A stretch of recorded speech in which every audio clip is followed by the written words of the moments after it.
Welcome to Mortified, the Friendship Quest, a podcast where two long-distance friends bounce media recommendations, all in hopes the other will like it. I'm Aaron. And I'm about to stick my hand into Aaron's chest cavity so that he also becomes Leyla. And this week, we finished with the Architect started with Matrix Revolutions. Before we pull the camera back to reveal we've been impaled a half dozen times, remember you can help us on Mortified the Legitimacy Quest by smashing that like button. By smashing that like and subscribe on YouTube, leaving us a review on iTunes, or telling a friend about the show. Leyla. Aaron. How do we feel about finishing the Matrix trilogy? I mean, I feel like I've learned something. Yeah, you think it was a valuable educational exercise? Yeah, because now nobody can convince us the last two movies were good. Right, yeah. I don't know. Is that a thing that people were trying to do? Has you ever been in a conversation where people a lot of people misunderstood the second and third Matrixes? No, but I don't like getting my opinions from other people. You know what I mean? Like, Sure. when I agree with people, when I'm like, oh, have you seen The Matrix? And they're like, or when people ask me if I've seen The Matrix, and I say yes, I want to confidently, with my chest, be able to say yes, and I'm an informed disliker of the latter two. Right. I mean, a lot of people, certainly myself, get their media opinions from various YouTube videos and podcasts, right? So, I think I guess I had already watched these movies by the time I was getting into podcasts, but, I've heard people say the things about the Matrix movies, which are that the second and third ones aren't very good. I think broadly my opinion on them after having done this rewatch remains the same, that the first one's great, second one's pretty good with some definite stumbles, and the third one is, well, we'll get into what the third one is, but it was a tough watch. Thankfully we did it together, which I think helped a lot, actually. Yeah, I don't think I would have absorbed anything if we hadn't watched it together. Yeah, it was tough. We kind of played a drinking game, but because we were both over 30, we didn't drink very much. But it still helped to have something to focus on. The rules of the game being like, okay, yeah, there are some weird things happening in this movie. Ultimately, I think this finishing the trilogy serves one of the original purposes of Mortified, which is to fill holes in our media diet. So I am glad that we got to finally show you The Matrix. I'm glad that you got to experience it. Thank you. But yeah, the third movie was easily the most disappointing. It was the most visually competent. Really? No, I think the second one was. I take it back. I think maybe the 3D stuff was the most advanced, just by the fact that it was the last one made during a time where VFX was very quickly evolving. But I didn't have the signature Wachowski fun wide shot tableaus, It was missing something. It was just a lot of action sequences strung together with not a lot happening to cause them or between them or to make them feel impactful. Yeah, definitely. So, we're still messing with the format. Neither of us were super happy with the last episode, so we're going to try a different format version. Is it my turn or your turn to do the plot summary? Who are you asking? Do you think I remember? I think it's your turn. Ange has to keep the order of our book.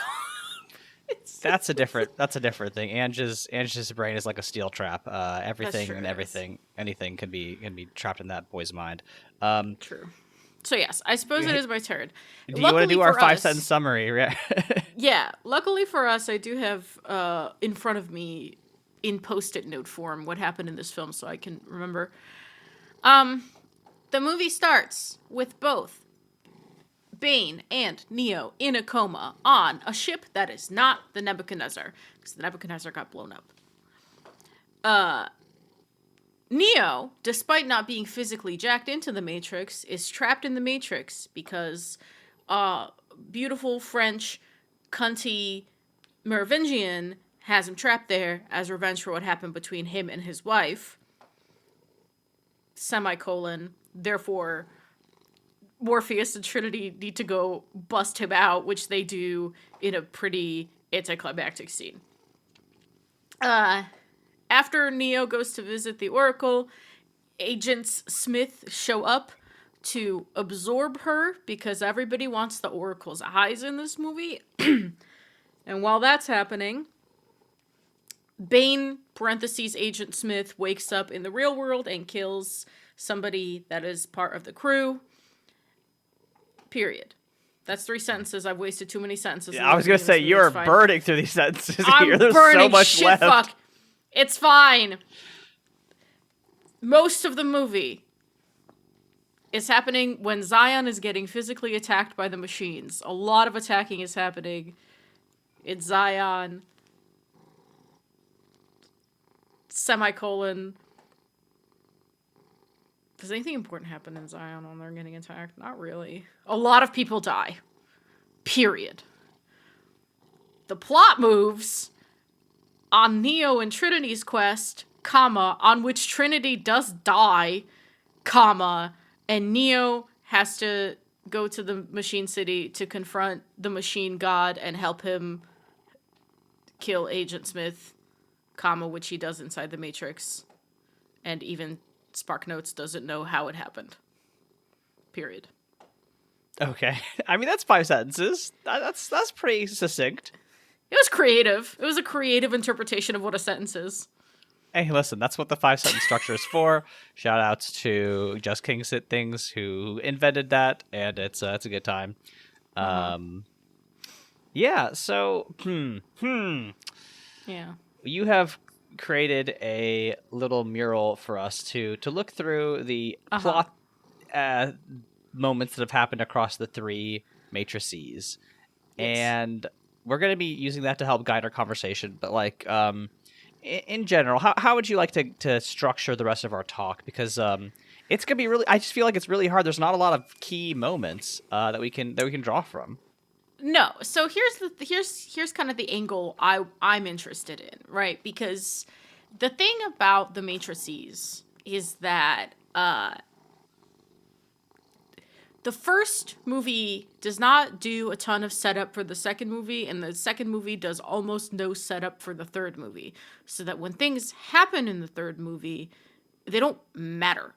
It doesn't, like, they matter kind of for the plot, but the movie is so caught up in speaking in riddles and telling characters things that are a certainty that are about to happen that it doesn't feel like there's any stakes. I don't feel like I know anybody. I don't feel like anybody matters. When Trinity died, I didn't give a shit. I was too busy focused on the fact that I was in the Wachowskis' fucking heads. Because as she's laying there and Neo's talking to her, I was like, I would love for the camera to just pan out and her to be completely impaled. And lo and behold. Called it again. I'm in your heads, girls. So, what I thought would be interesting was if we maybe take a look at the franchise, all 3 movies, the entire trilogy, and talk about where things went wrong and why we don't care. And in particular, I think I'm really interested, I don't know about you, but I'm interested in how little we learn about the characters in the second and third movies. Yeah, absolutely. Let's think about that.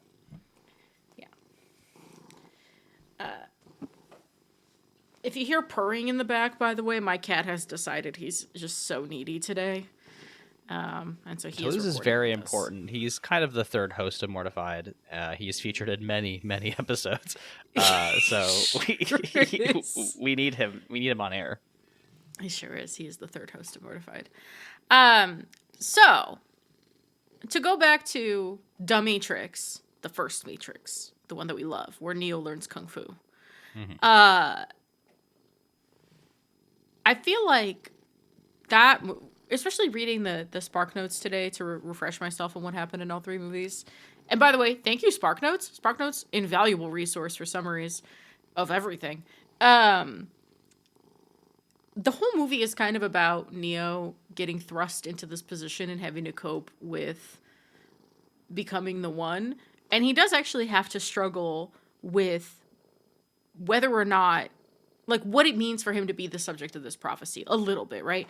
And we learn Hmm. some things about him. We learn that he's kind of like a weird prodigy with the Matrix, right? That's when he can take all those floppy disks of training information. We learn that, you know, we get the sense that he's kind of awkward, right? And he doesn't know what he wants.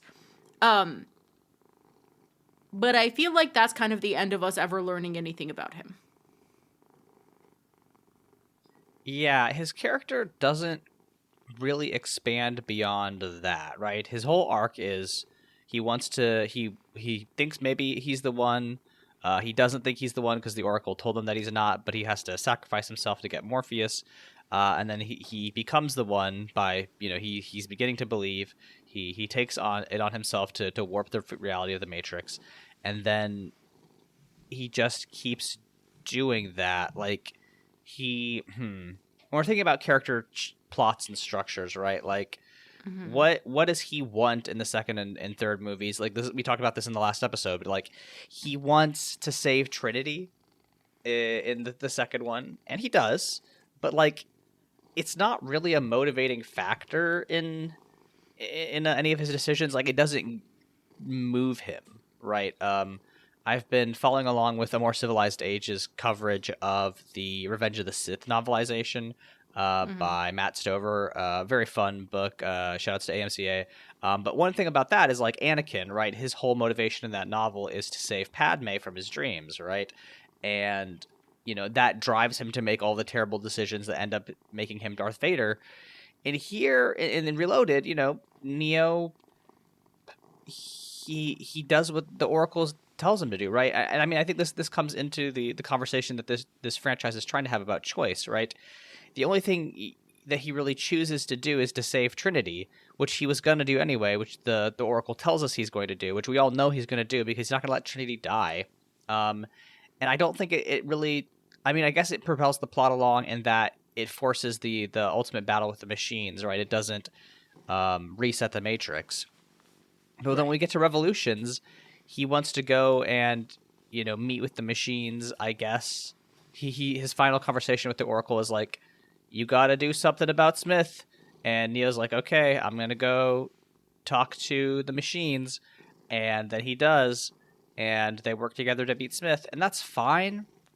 But like, I never really get a sense that Neo was especially passionate about that. And maybe that's because, you know, the stakes are so high in fiction that it just doesn't make sense for Neo to do anything else but like try to find a way to stop this war. Um, but it just seems like Neo is being moved by the plot, and I just didn't find it very compelling. I mean, I don't know. Am I off base in any way? No, I'm right there with you. And the Trinity thing is interesting because it's like, again, I did not find their connection very compelling at all. And I think in part of that was, again, I was reading the summary today, and it really was just that, like, the Oracle told Trinity that a man would die, that man would be the one, and she would fall in love with a man that is dead, and that man would be the one. And she brings him back to life with like a kiss of life. And we did not get like a ton of romantic chemistry between them in the first movie. It was just kind of like she's supposed to be in love with him, so she is. By way of this movie was made in the 2000s. This is a man and a woman in a leading role. They're gonna fall in love. That's kind of the much like the Oracle dictates the prophecy. You know, that is the prophecy of a sci-fi movie made in the Mm-hmm. early 2000s. And in the second movie, right, we get that the substitution for affection is that they're horny for each other. But not Mm-hmm. even in a palpable way because it doesn't seem like they like each other. We never learn anything about them other than because they are in love, Neo is nervous about losing Trinity, right? Mm-hmm. And but why? Why are they in love? Why? And the fact that he is nervous about losing Trinity doesn't change anything. It doesn't affect his actions. Like people threaten him with it all the time, but it doesn't make him hesitate. It doesn't make him change his ways. It doesn't make him, you know, like it would be one thing if he was having all those nightmares about Trinity and then he became overcautious or over focused on her safety and it was either a friction in their relationship because he's smothering her, or it made him make a mistake, or abdicate his responsibility in some kind of way, and people got hurt, and he had to learn from that and learn that he had to risk things outside of himself in order to save Zion, right? Maybe he was okay with risking himself because he had, maybe he doesn't think of his life as having too many stakes, or maybe being the one made him feel invincible and he doesn't think he's putting himself at risk. Like there's so many, I think that's the issue, is like there's so many things that we could see having an effect that just don't. And so by the time we get to 3, it doesn't matter. Nothing matters. Okay, Trinity's dead. They barely speak in the movie. And when they do speak, it's like, Neo's like, I'm going to the Machine City. And Trinity's like, and you, I knew the moment you walked into that room that you were going to say that you're going to the Machine City. And you know the moment you looked at me that I would be coming with you. But you didn't have that conversation. And it's like that for every character the entire movie. They come in knowing something about themselves. That knowledge is then transferred to another character. The only people who really fight for each other or have to convince themselves or each other of anything are our fucking heroes, Link and Z. Right. They seem like they care about each other, but I mean, how do we get that emotional connection between them? Is it just because they have a conversation about, their dead family and friends that makes the significance of Link going off on the Nebuchadnezzar, more palpable? Their motivations are in conflict, and they have to work through that conflict. Is it really as simple as that? Yeah. Man. And that's the super basic thing that I think these movies fail. No one's working through anything. Because that conversation between Neo and Trinity is the most obvious example of it. Of, okay, our motivations are aligned. I know what I'm going to do. You know what you're going to do. And we're both already even though we disagree, we know we're both going to go through with it because we just know. What is that? Right. I'm thinking of, you and I, long-time listeners know, are rom-com fans. I'm thinking about that Hugh Jackman rom-com movie that we watched a couple weeks ago. Something About You. Right. So in that one, Hugh Jackman's motivation, I don't remember what his whole motivation is, except that he got dumped by a girl that he really liked, I believe. And his partner, who is played by a cool woman that we all respect. Yes. That I respect personally, and I know her name, and because I respect it so much, I won't say her name here. Out of reverence. But her whole deal is that she has also been mistreated by a partner, and I'm trying to remember what is the reason that they come together besides the fact that they're living together. They like each other. Hugh Jackman genuinely helps She Who Must Not Be Named at work. At work, right? Because she gets really upset that one time when she finds out that her ex-boyfriend is actually with her boss. Right. And remember, because you like that whole moment when they're in the hallway and he tells her to stop crying. He genuinely wants to help her. He's always there. Yes. They have a connection. Sorry, there's a 2024 someone like you that I was... Well, don't say her name now. Look it up. It's too late. Darn it, there's another one. That's annoying. Yeah. I don't know, right? It just feels so basic to be yeah, I wish they had more conversations or scenes together where it showed that they were normal people and had the opportunity to care about things that made them both conflict and come together. Because that's just kind of it seems like such a baby-brained thing to do, especially coming from two women who had previously directed an erotic thriller. They know how to do this, and maybe I'm going back and whenever we come down kind of hard on a media property, my instinct is to go back and be okay, are we being too harsh? Are we judging the movie for something that it's not trying to do? And I also don't think the answer to that is yes, right? I think the movie does want us to care about Trinity and Neo's romance in a big way.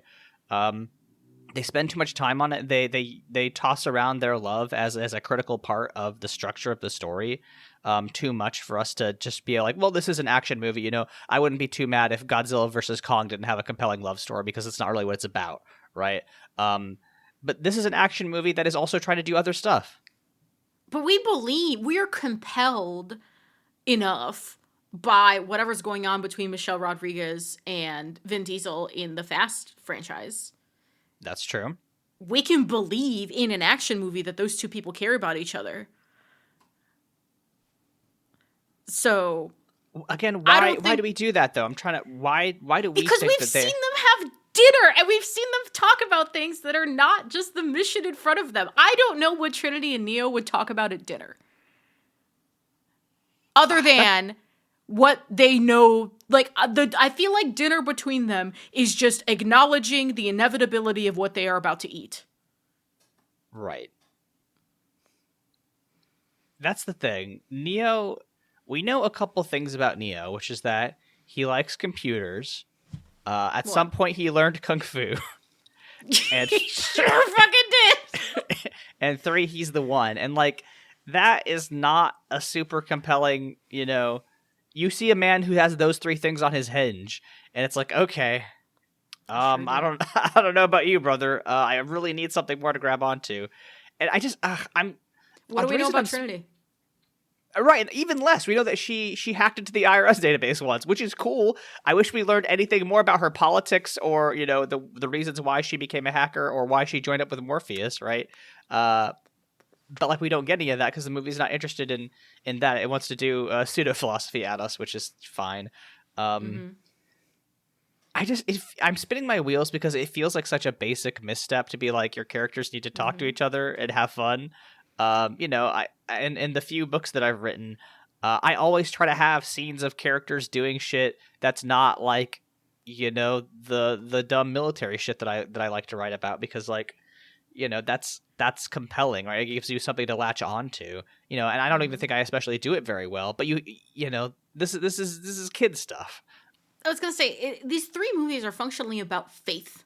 That's what these movies are about, right? When you look at the 3 of them, a lot of the key conflicts in the side characters are whether or not the tertiary characters believe in the one or what the one can do, right? You have Jada Pinkett Smith kind of calling this to attention as Niobe in the 3rd movie, where someone's like, "Why did you give Neo your ship?" It's because, well, she's like, "Well, I don't know if I believe in the one, but the Oracle said that, like, I would help the one. This felt like the right moment, and I have to believe." Morpheus is always, you know, he's bought in on the one, right? It's a movie about faith. Do you have faith in the one? But for a movie that is trying to examine the power of faith, of like, believing in this Christ-like figure, it falls into the trap of instead of examining what faith is and what faith can do and what faith in a person is, right? You can kind of take the path of, okay, Neo is this Christ-like, godlike figure who can do anything, you know, and believing in him is akin to surrendering to the forces of fate, and sometimes that's the thing you have to do. Or you can say Neo is kind of Tinkerbell, and he has to be believed in order for the power of the one to work. That's just how the Matrix works.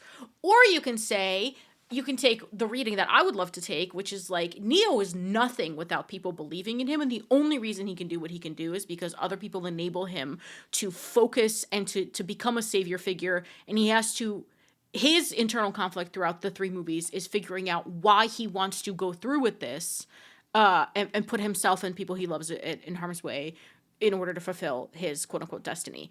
But instead of taking any of those 3 paths, these 3 movies are just like, yeah, everybody blindly believes in Neo and it all works out.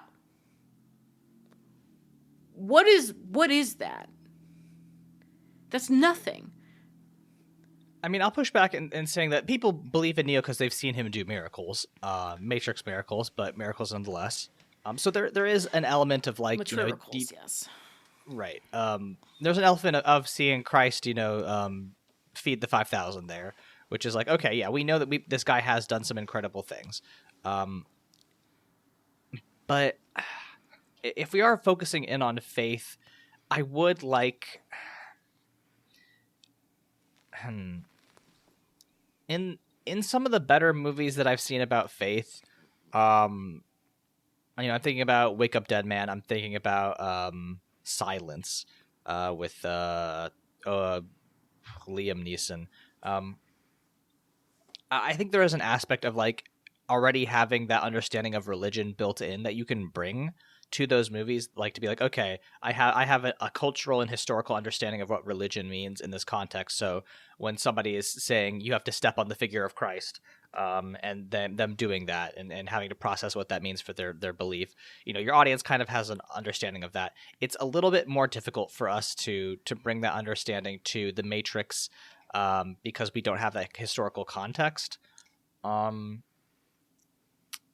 but it also feels like Neo is such a clear Christ analog, right? When he dies at the end of this movie, the big cross goes blazing across his chest. Like it, it should. I feel like it should work better, and I'm just frustrated why this didn't connect. I mean, maybe it was because like the action sequences are so disconnected from these like emotional moments. Yeah, I mean they're pretty spectacular, but they don't do anything. They're just kind of there to take up time.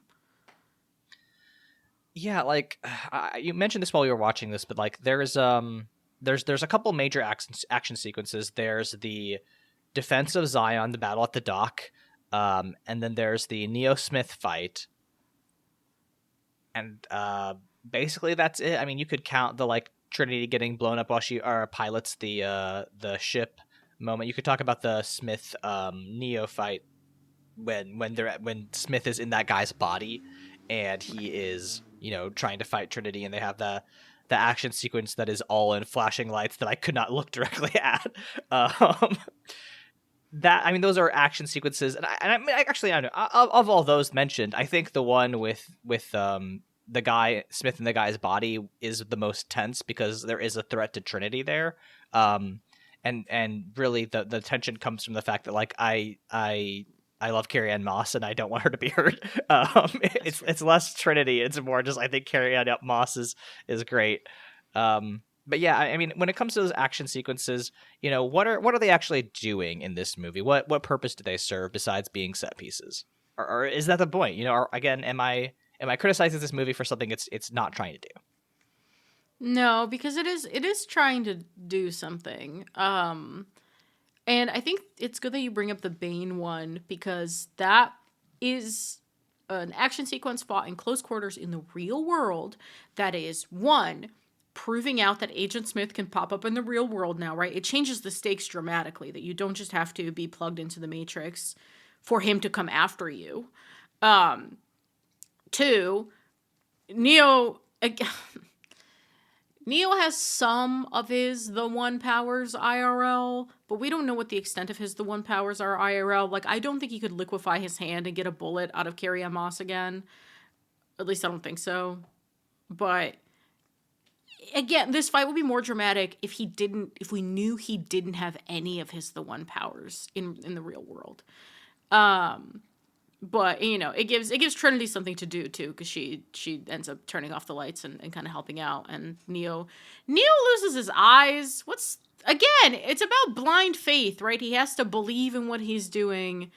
It's like a metaphor, which is fine. It's the kind of like campy thing Wachowskis are known for, and it adds to the sequence. It has some consequence that he loses his eyes, but you know that action sequence I feel like is the most impactful. The rest of them are just like big giant set pieces. It's like, oh yeah, the machines are attacking Zion. It's like, yeah, great. Why do I care? What are the stakes? I don't know any of these people other than Z. There was a beautiful butch woman though. Yes, she was great. R.I.P. I mean, I think some of those sequences were cool. Like the big robot drills were great. I liked seeing the big fucking I don't want to call them Avatar robots, but they look a lot like the little Avatar robots, the little mech suits. And it was cool watching them, fight the squids for a little bit. But it at a certain point, it was just like, all right, they are still shooting at the squids, and not a lot is happening. There were individual moments, like when the kid meets Captain Mifune, and Mifune yells at him for dropping ammo, and then that comes back where the kid is like reloading Mifune's mech, and then Mifune dies, and he has to take up the mech, and open the gate to let the Logos in. I think it's the Logos, or it's the other one. I don't remember. It doesn't matter. like I think there are some moments that are emotionally resonant. But like I'm a person who some of my favorite movies are like basically big Civil War reenactments, like 3-4 hour long epics where dudes in 19th century uniforms line up and shoot at each other and go, "Oh, brother, you've killed me because I supported slavery. Oh no!" And it's like I love that shit. Gettysburg is one of my favorite movies of all time, the 1993 Gettysburg. I have capacity in my heart to watch a long ass movie that is just an extended action sequence, and I don't know why those movies work for me and this one didn't. And I don't know if it is maybe just because the consequences of each scene felt very disconnected, right? I mean, at no point did I feel that the machines were going to get into Zion and eat everyone. And I mean, I know that is just part of knowing how most movies work. Most stories don't end with the bad guys, massacring people. So then why couldn't I get, and parts of the spectacle I did like, but like why was I at a certain point like, hey Layla, we need to stop watching this and have a 5-minute debate about what happens in Kingdom Hearts 3. Does Donald Duck or Goofy die? Right. Goofy dies in 2 and Donald Duck dies in 3, by the way, for those curious. Yeah, well, you bring up the kid, and the moment with the kid, I think, is good because the thing that sticks out to me is, okay, Mifune is on death's door, fucked up on the ground, and the he's like, you should take over the robot and go do whatever, and the kid's like, I never finished that training module, like, I don't know, and Mifune says, yeah, neither did I. And that was a moment of the most connection I'd seen between two characters all fucking movie. Where it's just somebody relating to another character. Saying, I see your experience, I know you're scared. See yourself in me. I did not finish either, and I still did this. So, like, you can do it. And the rest of the movie, I think part of the reason that... Because, okay, we talk about Fast and Furious. We know it's gonna end fine. Not only do we know it's gonna end fine, we know that in 2 movies, whoever the villain was is gonna join the family. That's the pattern. And yet we still show up to that fucking theater. We're still going in March of 2028. We'll be there. And it's about the journey, right? It's about how you get to that ending that's interesting and seeing like what the characters go through that's interesting. And in a movie that is so about, oh, there's an oracle, and oh, like all second movie we were talking about the impending invasion, and Neo's the one, and everything feels so predetermined, and the characters don't have anything interesting going on. There's not like, when the character shows up and is like, hey, here's my role in the prophecy, I'm gonna go do my role in the prophecy, and we don't see them struggle really with anything, personally, internally, then the journey's boring. So not only do we know how everything's going to end, we don't care how we get there. And that is the fundamental failure here. And the failure compounds because Neo doesn't do anything interesting after the first movie, and none of the other characters get to fill up that space. Yeah. I think that probably sums it up. Yeah. I'm trying to find one of the criticisms that we've had of our last 2 episodes is that there hasn't been a lot of moments where we were laughing, which is critical to the success of this podcast.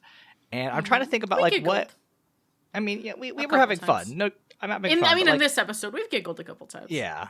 It's just are there scenes we want to zero in on that we think are at least funny to talk about? Like, did you enjoy the Merovingians BDSM club?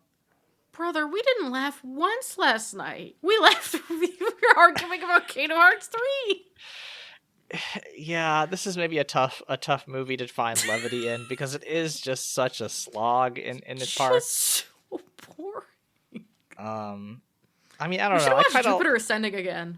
Jupiter Ascending is great. I want to talk more about bees. I guess maybe that's the question. What elements from Jupiter Ascending would have made the Matrix 3 better? Bees. If the machines could smell that Neo is the one, that would be awesome. More people should be sniffing. Yeah, more people should have roller skates, definitely. Yes. We love when people sniff. Chain of Memories, we love when boy smells, happen. Right, we love boy smells. We love when people sniff things. Maybe maybe every movie the Wachowskis can explore like a sense. Maybe in one movie they can smell that Mila Kunis is space royalty. Maybe they could have licked Neo to Yeah, find out he was listen. the one. I think Maybe that's why he wears true. the trench coat. Mm-hmm. Mm-hmm. You know, So maybe he that's can't why get there's so many licked. layers. Yeah. Right. I would like that more. I think that would make me feel like Neo was a person more. Yeah. Everyone's just always trying to lick that man. Yeah. I mean, I guess that ties into the fact. Oh, And maybe, sorry, I'm writing fanfiction now. here we go. Maybe that's why Persephone's request to kiss him is consequential. She's just trying to get a taste. Just a little snack of that boy. Just to see, is he the one? Well, Oh, I could taste it. Mmm, delicious. Tastes like tasty weed. yeah, he does look like he tastes like Wheaties. I mean, I don't know. Neo is the pastiest person in the entire world, so he might taste like Wheaties. Frosted Wheaties if we're lucky. Only after Trinity's done with him. Hey. I thought it was fun when Smith and Neo did their battle. I thought a lot of that was like a little bit overwrought, but I did like when it just became Dragon Ball Z. It would have been more was fun if they had power levels like in Dragon Ball Z. You know, like if we could see, because they're in the Matrix. Like, what if you could do like a GUI like in video games, and they have their levels and their abilities all. That would right be there. fun. That would be fun. Just a Ubisoft ass UI that's just too complicated. Quest markers all over the place. Yeah. We're going pretty short here. I don't know that I have a whole lot to say about this. It's kind of a fuck ass boring movie, and Jada Pinkett Smith didn't even serve cunt and snakeskin this time. Yeah, what the hell? There was a distinct lack of cunt serving that made the second movie so much more watchable. Monica Bellucci was there. That is true. There's a very cute Indian girl. She was adorable, and she got to make cookies. It made me want cookies. Yeah. They did go try to feed Seraph raw cookie dough. There is a bit where she's like, Sati, go make Seraph eat this raw cookie dough, please. See if he thinks it's done. Now, Seraph is a computer program, so I don't know if he can get salmonella, but I would have liked a little bit more of Seraph being like, I'm not going to do that. You know I'm going to shit my brains out. Don't do this to me, Santi. I mean, it's funny that you brought up cookies, because I think, mention the cookies in my Letterboxd review, which is I was more excited for the Oracle's cookies than like 90% of the other shots in this film. The movie is so drab, I couldn't even think of a funny thing to say about it on Letterboxd. Yeah, your review is a competently made visual showcase that cannot have any impact because the prior two installments built to nothing. Which, yeah, I mean, I think that sums up the conversation we've been trying to have this entire 40 minutes. It's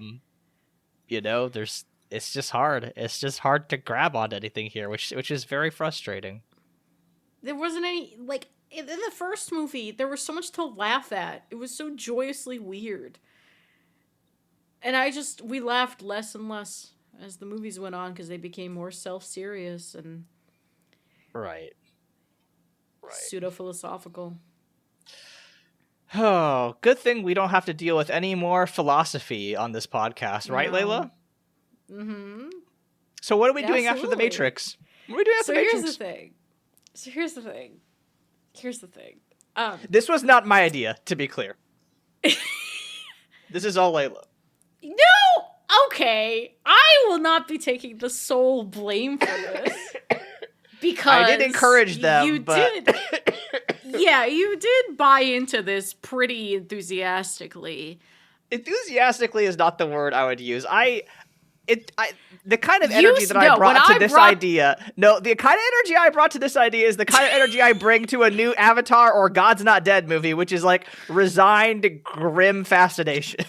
Oh, I will not be hearing that in my house today, because when this book was brought up, Aaron said, and I quote, I would read that. There's no way I said that. There's which maybe gives I me said- permission to fuck us up. So we're going to read Ayn Rand's The Fountainhead. We're going to do it in 3 chunks. It's a 700 some odd page books. Oh, We're gonna do it in chunks of like 220, 230, you know, whatever it takes. And then I believe there was also a movie accompaniment.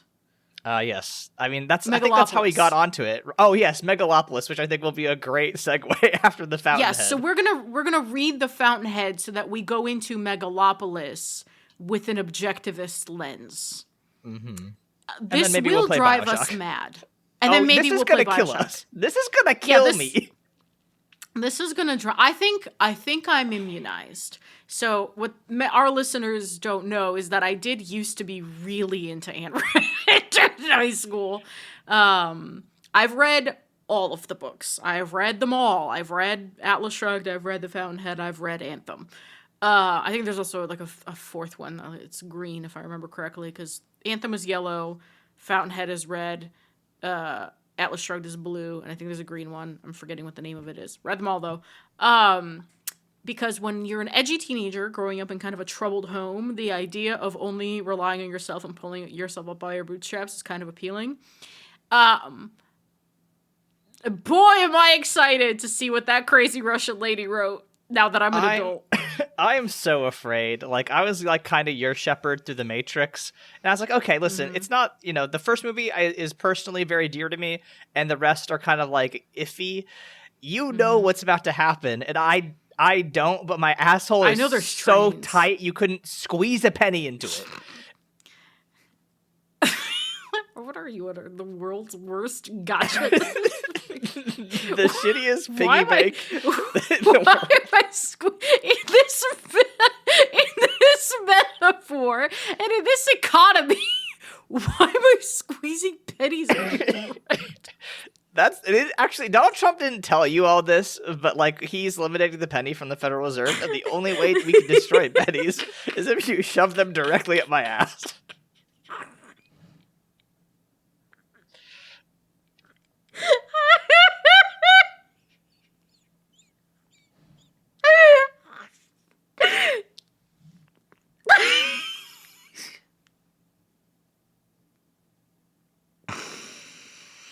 Yeah.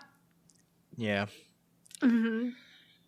You did this to me in book club too. I was like suffocating. We were talking about middle-aged man. I haven't.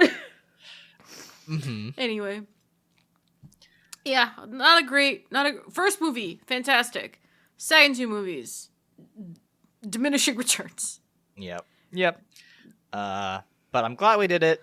And I hope that I will be able to say the same thing after our next unit, which I am increasingly afraid of. Listen, if this was an academic experience, I feel like we're edging towards our promised, our foretold, our forsoothed right-wing pivot, right? Because the red pill is a right-wing dog whistle, and now we're educated on the power of the red pill, and, you know, now we too can fling about meaningless references to the Matrix to prove our points. And then the next toe in is objectivism, pulling yourself up by your bootstraps, and Rand, right? And then we just keep just fucking inch by inch, and then we'll be rich. It would be very much like us to do the right-wing pivot right as the power of the right wing is like on a knife's edge, as they increasingly lose their grip, their cultural capacity in the world. I think that would make sense. We have talked almost every day for the last 8 years, all right? This is where we're headed, you and I. Yeah, we're going down. My brother in arms. Oh, God. When we are not hurtling towards right-wing annihilation, where can we be found on the internet? You can find me at LEYLSES on Tumblr and Blue Sky.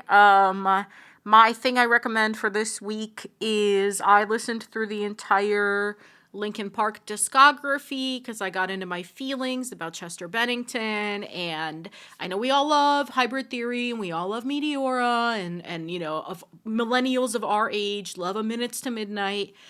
Living Things, a great album. If you haven't listened to Living Things, it's one of their more recent ones. That was really, really good. What about you? Hell yeah. You can find me on Blue Sky at AA Void, on Tumblr at Monster Factory Fanfic, and YouTube at AA Void, where I write about tabletop games. I might be pivoting my channel to more just whatever essays I feel like in the future, so stay posted on that. Our theme song is Obsolete by Keshko from the album Filmmakers Reference Kit Volume 2. You can find more of their music at keshko.bandcamp.com. Leyla, how shall we say goodbye to the Matrix trilogy? God damn it. Yeah, we'll see you all next time.